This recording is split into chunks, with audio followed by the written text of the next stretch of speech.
From New York City, the makers of Clippercraft clothes for men and 1,036 leading retail stores from coast to coast present the world's most famous detective, Sherlock Holmes.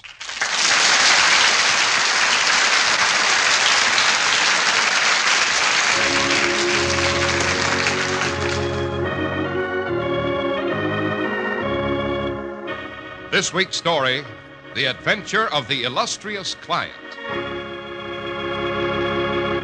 Well, here we are again in Dr. Watson's famous study. He has just given us a tall frosted glass that clinks pleasantly and is now rearranging his notes and papers.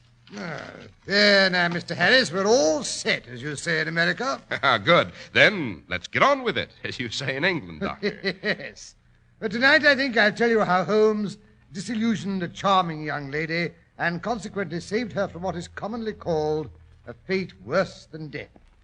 Oh, yes, but before we begin to get too involved in that rather complicated affair, Mr. Harris, you'd better say a few words on a subject that's very appropriate at this particular season of the year. A very good idea, Dr. Watson. Here's a fact you ought to know. There's no reason in the world for you to pay high prices for a beautifully tailored, smartly styled suit of clothes. Not with Clippercraft available. Clippercraft clothes feature long-wearing fabrics, are superbly made, and better than fairly priced, despite rising costs of materials and manufacturing. There's a big reason Clippercraft clothes are priced so modestly. It's the famous Clippercraft plan, concentrating the buying power of 1,036 of the nation's finest stores from coast to coast, providing steady year-round operation, lowering manufacturing and distribution costs. It makes available the finest suits you've ever seen for only $40 to $47.50. Handsome tropicals at $33.75 to $40, and sport jackets at only $26.50. Naturally, more fine stores than ever are welcoming the Clippercraft plan. These are the days it really goes to work for you. Compare Clippercraft with clothes selling for many dollars more.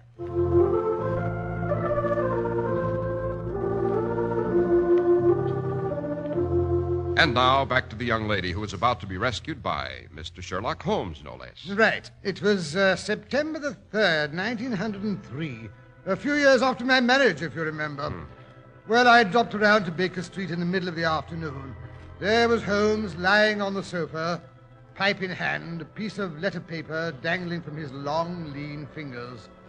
But the thing that surprised me most was the appearance of the room itself.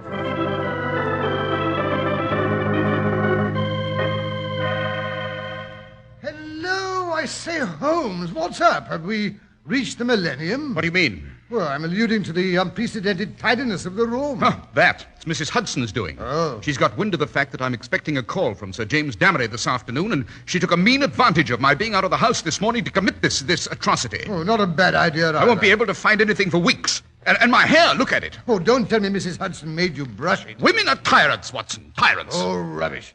I say, what's all this about Sir James Damery? What does he want? Beyond this charming note which says he'll be here at 4:30 and that the matter is extremely delicate and important, I know about as much about the matter as you do, which is absolutely nothing. Well, I'm glad to hear you admit it. I say, look here, Holmes, isn't this chap Damery a pretty important person in the diplomatic service? Quite. Oh. Hello? Isn't that a carriage I hear drawing up in front of our house? Oh, by Jove. It's a handsome turnout, Holmes. 2 men on the box. Yes, I don't imagine that carriage belongs to Sir James himself. He must be acting for someone else. By Jove, the crest on the door. Aha, so it's as serious as that. I say, Holmes, you've got deuced good eyesight. I can't make out the crest at all. That's just as well, my dear Watson. Just as well. Ah, here comes Damery himself. Oh, I say, he is a handsome fellow, eh? Yes, a splendid fellow. Honest and understanding and clever. Deuced clever, my dear Watson. Oh, I suppose you say that because he had the intelligence to come to you instead of going to Scotland Yard. Oh, rubbish. Oh, look at Mrs. Hudson opening the door to him. All starched up, her face as red as a beet. Yes, she'll talk about this for weeks. Dear, dear women. She'll go into raptures over the color of his eyes, the fit of his coat, Come in, come in. It's Sir James Damery to see you, sir. Well, ask him to come in. Yes, sir. Just be so good as to step this way, your lordship. Thank you very much. Yes, sir. Don't forget to close the door, Mrs. Hudson. Oh, no, sir. You've created quite a little flutter in our household, Sir James, as you can see. It's so good of you to see me, Mr. Holmes, and Oh, this, I take it, is Dr. Watson. I hope to find you here. Delighted to make your acquaintance, my dear doctor. The pleasure's mine, I'm sure. Won't you sit down, sir? Thank you. Dr. Watson's collaboration may be vital, Mr. Holmes, for we are dealing on this occasion with a violent and ruthless man.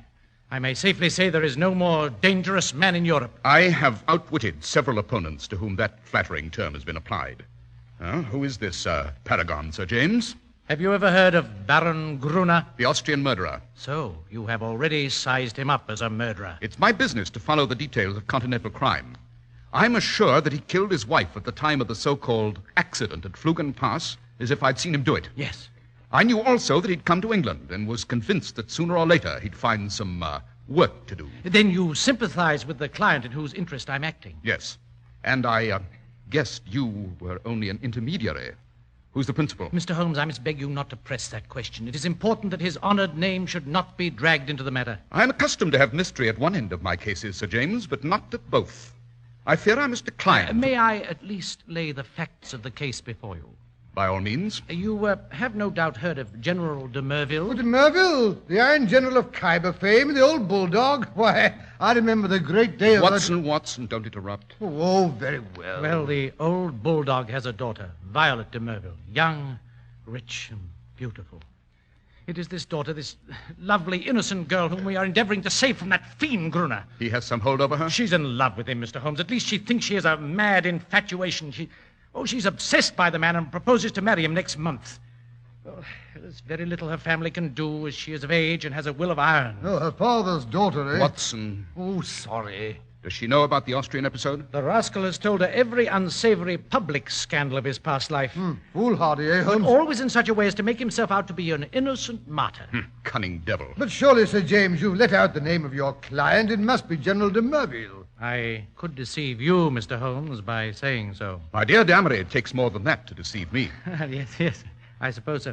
Let us say, then, that my client is an old friend who has known the General intimately for years and has taken a paternal interest in the girl since she wore short frocks. It was his suggestion that you should be called in. Very flattering. Your problem interests me, Sir James. I'm prepared to look into it. Excellent. In case of developments, you can reach me at the Carlton Club. And the Baron's address? Vernon Lodge near Kingston. It's a large house. He has been fortunate in some shady speculations and is a rich man, worse luck. Yes, that makes him all the more dangerous as an antagonist. Can you give me any further information about him, his personal habits, I mean? He has expensive tastes. A horse fancier, plays polo, collects books, women. And is a recognized authority on Chinese pottery, has even written a book on the subject. Chinese pottery, a complex mind like most great criminals. Well, Sir James, you will inform your client that I am undertaking the case of the Baron Gruner. I am exceedingly grateful, Mr. Holmes. Not at all. Well, good luck, gentlemen, and good afternoon. Good afternoon. Oh, dear me, this is a delicate situation, eh? Well, Watson, any news? Well, I should think you'd better see the young lady herself. De Merville's daughter? No. That's more or less of a last resort. No young woman in love is ever very reasonable. And Violet has her father's determination in all probability. No, first of all, I think I shall consult Shinwell Johnson. Shinwell Johnson? Who's he? Well, suppose we meet for lunch tomorrow at Simpson's. I'll ask him to drop around with any information he's been able to pick up. Don't disappoint me, Watson. Oh, no. I think I may be able to introduce you to a colorful personality. Oh, I'll be there, never fear.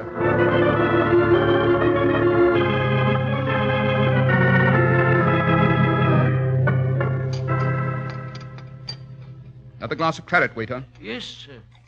Well, Watson, Johnson's on the prowl. He may pick up some garbage in the dark recesses of the underworld, but it's down there that we must look for Baron Gruner's secrets. Yes, but who's this Shinwell Johnson fellow? An ex-convict whom I've succeeded in reforming, served 2 terms at Parkhurst. Oh. Consequently, he has the entree to every nightclub, doss house, and gambling den in town. An ideal agent for gaining information, Watson. Yes, but if Miss Violet's not affected by what she already knows, why should any discovery of Mr. Johnson's change her mind? Who knows, Watson? Woman's heart and mind are insoluble puzzles to the male. Murder might be condoned or explained, and yet some smaller offense might rankle. As Baron Gruner remarked this morning, you can't... So you've seen him? Well, to be sure, didn't I tell you? No. Oh, dear me, how careless of me. I always like to meet my adversary eye to eye and find out for myself the stuff that he's made of. But didn't he recognize you? Naturally, I sent in my card. Oh, you are a character, Holmes. An excellent antagonist, this Baron Gruner. A real aristocrat of crime. Cool as ice. And as poisonous as a cobra.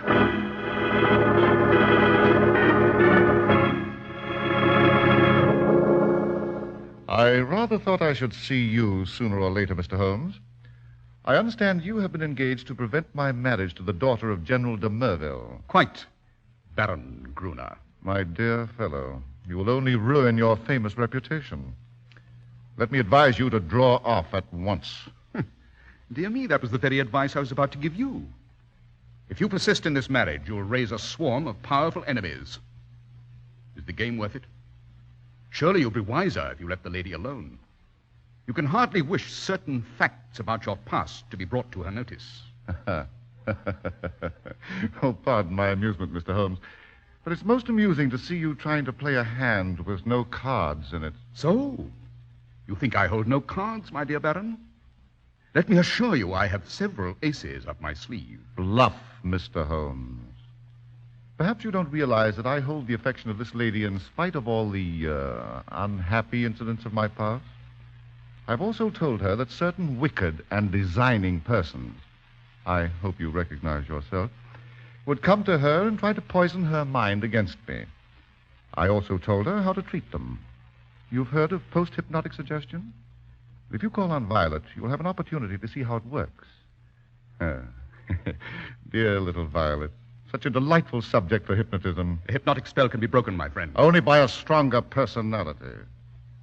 Oh, by the way, Mr. Holmes, did you know Lebrun, the French agent? I did. Do you know what happened to him? Yes, he was beaten and crippled for life.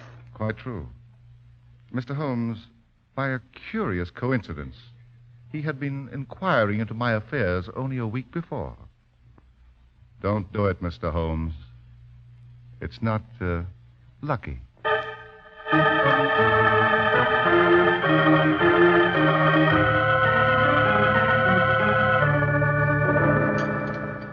Nasty brute.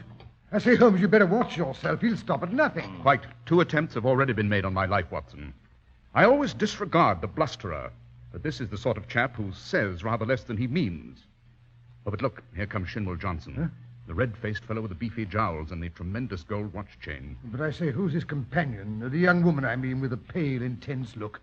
She looks as if she'd lived a bit, Holmes. Yes, a dark page from Baron Gruner's past, I imagine. Ah, good afternoon, Shinwell. Good afternoon, Mr. Holmes. Waiter, bring an extra chair for the lady. Yes. That's better. This here is Miss Kitty Winter. Oh, how do you do? What she don't know about the Baron, but she'll speak for herself. I found her within an hour after I heard from you. Quick work, eh, Mr. Holmes? I'm easy to find. The gutter, London, gets me every time. Same address for Porky Shinwell, but by cripes, Gruner ought to be... Yes. Then I gather we have your good wishes, Miss Winter. Look at me. What I am, Albert Gruner made me. If I can help put him where he belongs, I'm yours to the death rattle. You know how the matter stands? He's after some other poor fool. Wants her to marry him this time, eh? Don't you know enough about him to keep any decent girl in her senses from... She's not in her senses. She's in love. She knows pretty much all about him. She knows about the murder? Yes. Good Lord, she must have a nerve. And she puts it all down to slander. We want proofs. Can you help us? Proofs? I think I'm proof enough. Let her take a look at me and listen to what I can tell her. Would you be willing to do it? Wouldn't I, though? Remember, he's told her most of his past. I'll wager he didn't tell her all. I'll bet she don't know he's got a book. A brown leather book with a lock. He must have been drunk that night or he wouldn't have showed it to me. What kind of a book? That devil collects women, Mr. Holmes, like some men collect butterflies. And he's proud of his collection. He's got it all in that book. Snapshot photographs, names, details, everything. If you could only lay hands on that book. He's probably got her in there with the rest of us by this time. She'd like that, wouldn't she? Where is this book? It's more than a year since I was in his study. I knew where it was kept then. Do you know his house? I've been in his study. I'll hand it to you for being on the job.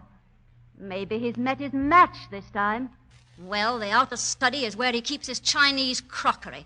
A big glass cupboard between the windows. Then behind his desk is a door that leads to the inner study. It's in there that he keeps his papers and things. Well, isn't he afraid of burglars? Say what you like, he's no coward. He can look after himself. Besides, there's a burglar alarm at night. I see.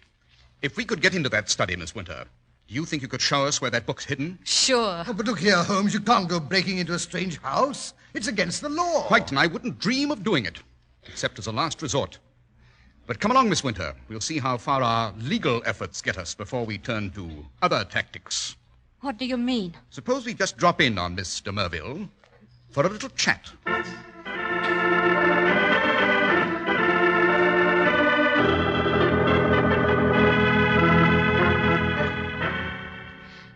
What a pretty drawing room. It's been a long time since You won't believe it, Mr. Holmes, when I tell you I once had a nice home, too. Obviously, my dear, I can tell by your hands you were a lady. The rough talk you assumed to cover it up didn't fool me for a minute. Oh, sir, I'm so nervous. I don't know if I can go through with it. Courage, Kitty. It'll be over in a minute.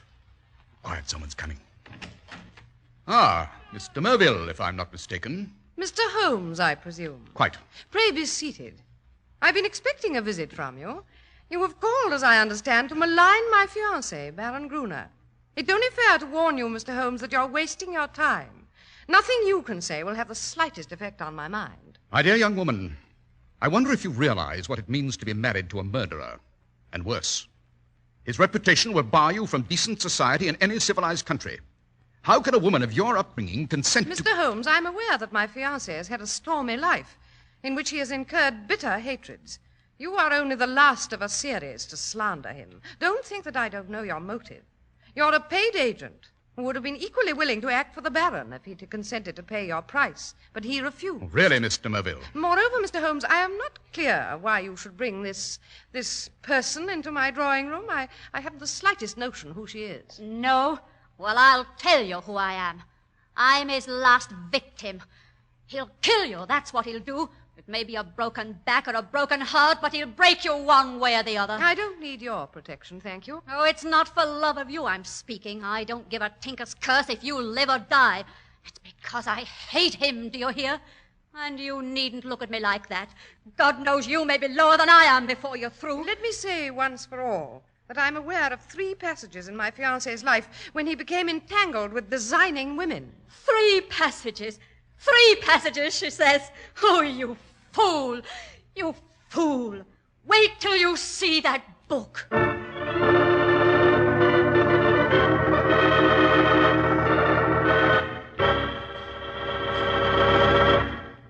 Compare Clippercraft with suits, tropicals, and sport jackets, selling for many dollars more. It's a wonderful way to prove to yourself how much you saved with Clippercraft. The fine local independent stores who sell Clippercraft clothes from coast to coast make a business of giving you more for your money. Your favorite store, the store you can trust, is back of the remarkable Clippercraft plan. The plan that concentrates the buying power of 1,036 of the nation's finest stores from coast to coast, and that's why you can buy luxurious long-wearing fabrics in Clippercraft suits for only $40 to $47.50, fine tropicals at $33.75 to $40, and sport jackets for only $26.50. Ask any of the millions of men who wear Clippercraft clothes. For selling expensive clothes at inexpensive low prices at the nation's finest stores is the great big idea behind the Clippercraft plan. That's why men who know insist on Clippercraft clothes. So be sure to visit the Clippercraft store in your city. These leading stores in the metropolitan area are proud to add their names to Clippercraft in your suits, top coats, sport jackets, and tropicals. In Manhattan, John Wanamaker Men's Stores, Broadway at 8th and 67 Liberty Street. Saks 34th, Broadway at 34th. In Brooklyn, Abraham and Strauss. In Newark, New Jersey, Boulevard Men's Shop, Kresge, Newark. And in Jamaica, the B&B Clothes Shop, 16408 Jamaica Avenue. Now to return to our adventure. In front of Sherlock Holmes' lodgings at 221B Baker Street, we find an excited crowd of people. I say, have you heard the news, she? This is where he lives, the poor man. Oh, the poor man. Look at the papers. A murderous attack on Sherlock Holmes. They've murdered him? Do you hear that? They've murdered him. It's an outrage. A man's not safe in the streets anymore. But how did it happen? 2 ruffians outside the Cafe Regal. They beat him with sticks. He was picked up for dead. Oh, he's dead. Isn't that dreadful? Sherlock Holmes is dead. Let me through, I say. I'm a doctor. Oh, he's a doctor. Out of Let the him way, through. please, He's will a you? doctor. Oh, confound it, the bell won't ring. What's it? Oh. Oh, here you are at last, Dr. Watson. Praise be. Come in, come in. Yes, I've been out all afternoon, Mrs. Hudson. I've just got word. Is he badly hurt? Oh, sir, they brought him in here all bleeding. They had to have that surgeon fella, Oakshot. Oh, Sir Leslie Oakshot. Oh, then it is serious. Yes, sir. He's been taking stitches in him and giving him morphine. Do you think I can go up for a moment? Well, that Sir What's-his-name said as Mr. Holmes was to have absolute quiet. I had to stuff the doorbell on account of the newspaper fellows. Oh, yes, quite right. But Mr. Holmes kept saying he had to see you as soon as you came. So that surgeon fellow said, all right, but only for 10 minutes, mind. Oh, good. I'll go right up. Yes, sir. And let me know if he's wanting anything. Oh, this is terrible. Terrible. It's all the Baron's doing, of course. Wait till I lay my hands on Walk on tiptoe, Watson. It's not as bad as it seems. Oh, thank God for that. Of course it's that rascal who set them on. I'll go and thrash the hide off him if you say so. Good old Watson. No, it's not necessary. But there is something you can do for me. Anything at all. We haven't much time. I've just discovered that the Baron is planning to elope to South America with Mr. Merville day after tomorrow. Must be losing his nerve. Well, what can we do in that short time? You are to spend the next 24 hours in an intensive study of Chinese pottery. Me? Chinese pottery? Holmes, you're delirious. Not at all. Hand me that little box from the mantelpiece. Which way? This one? Yes, that's right.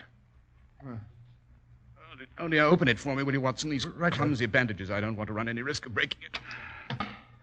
Oh, I say. It's a beautiful little deep blue saucer wrapped in silk. That is the real eggshell pottery of the Ming dynasty. A complete set of it would be worth a king's ransom. The Baron would sell his soul for a set like that. Well, what am I to do with it? Here is your card. Oh, yes, but this says Dr. Hill Barton, 369 Half Moon Street. That is your name for tomorrow evening. You will call on Baron Gruner at 8:30. A note's already been set making the appointment and saying that you're bringing a specimen of an absolutely unique set of Ming china. You may as well be a medical man since you can play that part without duplicity. Don't want to put too much of a strain on your acting ability. No, look here, Holmes. Watson, you're not going to go back on me at a time like this. Well, no, of course not. But I say, what if he won't see me? He'll see you right enough. He has the collector's mania in its most acute form. The important thing is to cram up on Chinese pottery so you can carry on an intelligent conversation. Well, I'll do my best. Good. 8:30 tomorrow. Righto. Now, perhaps you'd better go. I'm afraid I feel a trifle weak.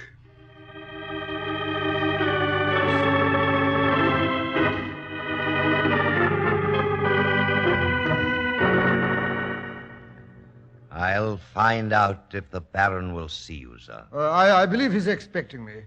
Very good, sir. Dear me, I wish my knees had stopped wobbling about. Hung Wu and Young Lo, the writings of Tang Ying, the primitive periods of Sung and Yuan. Oh, dear me, this is dreadful. This way, the Baron is in his study. The Chinese room, we call it. Dr. Barton, sir. Oh, pray sit down, Doctor. Pray sit down. Oh, thank you. I was just looking over my treasures. Have you ever seen a richer glaze than this little Tang specimen, eh? Oh, delightful. Yes. Oh, have you the Ming saucer with you? Oh, yes, indeed. I thought you might want to see it. Here it is. Let me unwrap it for you. There we are. Oh, fine. Very fine indeed. And you say you have a set of 6 to correspond? Oh, yes. I only know of one in England to match this, and it is certainly not on the market. Would it be indiscreet, Dr. Barton, to ask how you obtained this? Well, does it really matter? You can see the piece is genuine. Oh, undoubtedly. But suppose I should discover later that you had no right to sell. Oh, I'd guarantee you against any claim of that sort. And what is your guarantee worth? My bankers would answer that. Yet on the whole, this business is very mysterious. Well, you can do business or not as you like. I've given you the first offer because I understood you were a connoisseur. Who told you so? Well, you wrote a book on the subject, I believe. Have you read the book? No. You are a collector with a valuable piece in your collection, and yet you have never troubled to consult the one book which would give you the real meaning and value of what you hold. Now, how do you explain that? I'm a very busy man, a doctor in practice. That's no answer. You said in your note you were a connoisseur. So I am. Well, what do you know of the Emperor Shomu? How do you associate him with the Shoso Inn near Nara? Well, as a matter of fact... Does that puzzle you? What about the northern Wei dynasty. Oh, this is intolerable. I came here to do you a favor, not to be examined as if I were a schoolboy. You're here as a spy. Sherlock Holmes sent you. Now, what's the game? You've made your way in here without leave. But you're not going to find it so easy to get out again. I thought the beating he got yesterday would be enough to scare him off. But if he wants a corpse to prove to him... Oh, what's that? Someone's in the inner study. Someone... Sherlock Holmes himself. Now, what in blazes are you doing here? Just glancing through your diary. Rather lurid reading, my dear fellow. I wonder what Miss Violet will think of it. Put that book down. Put it down, I say, you fool. My men bungled. I told them to kill you. Well, I'm going to complete the job myself. Look out, Holmes, he's got a knife. Oh, no, you don't. I've got a little score of my own to settle. Oh, Kitty, what are you doing here? Surprised to see me, eh? Thought I'd killed myself by this time. Well, I'm going to fix you. Oh, now, really, Kitty. You're most amusing. Go ahead and laugh. It'll be the last time. Very well, then. Take... Stop her! Stop her, Watson! What can I do? Watson, why didn't you stop her? She's blinded me. Vitriol is burning my eyes out. Water, for God's sake, water! That'll spoil your looks. The pain, I can't stand the pain. It's driving me crazy. Now laugh. Why don't you laugh?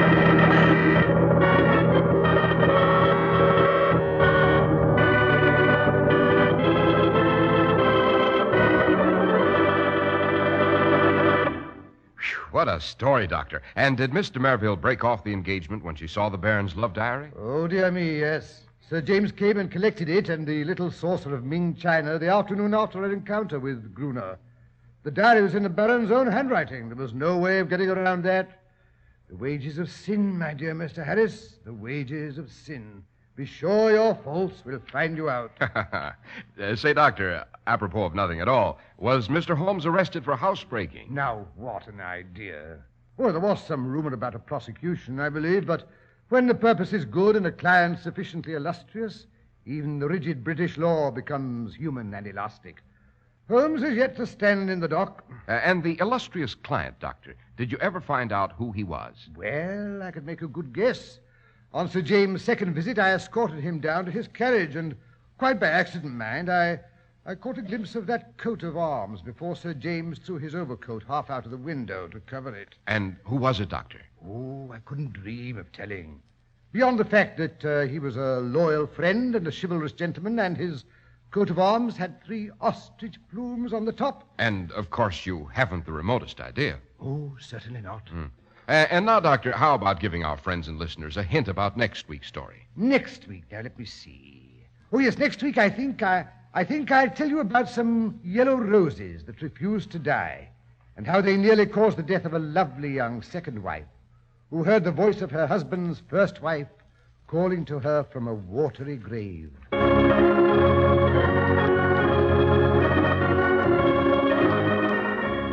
The makers of Clippercraft Clothes and 1036 leading stores from coast to coast have brought you another in the new series of broadcasts featuring the world's most famous detective, Sherlock Holmes.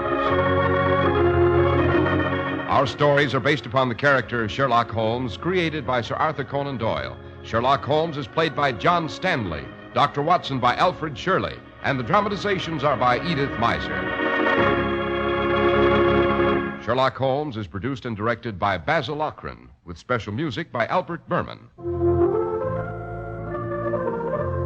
If you don't know your Clippercraft dealer, write Clippercraft, 200 Fifth Avenue, New York City. Be sure to listen next week to Sherlock Holmes in The Case of the Ever-Blooming Roses.